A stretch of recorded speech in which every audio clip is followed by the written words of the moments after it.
lahat ng ingredients, sibuyas, bawang, tapos kunting pork na tira-tira sa ref, tapos egg, tapos ayan, ang palaya. Mag-start na po tayo magluto, mga guys.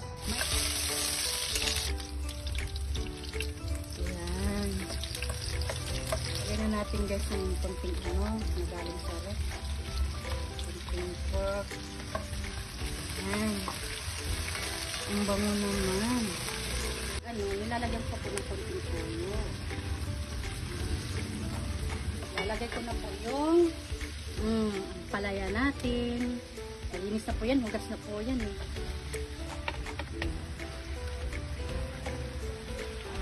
First na ang palaya po guys. So.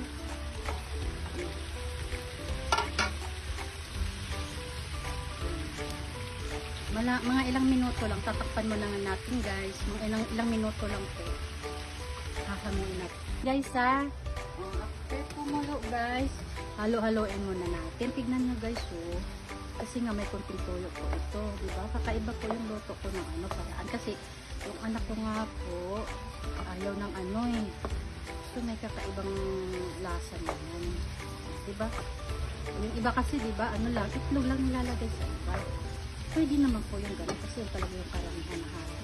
Ito ng konting pampalasa guys.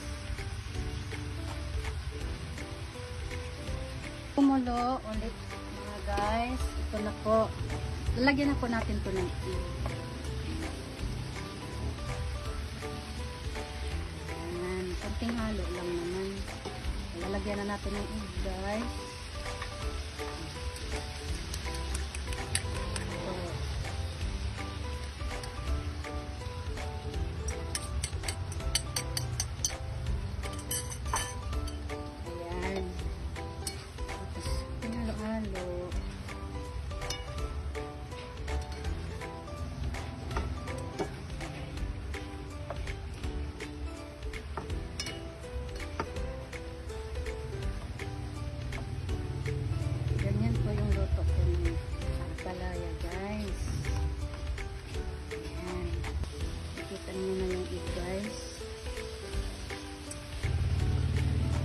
Guys, ito na po yun. Maluto ko ang palaya.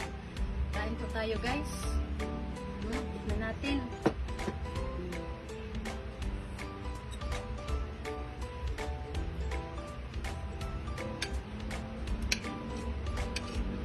Alam ko masarap ito guys.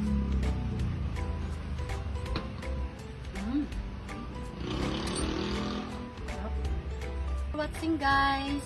See you on my next video.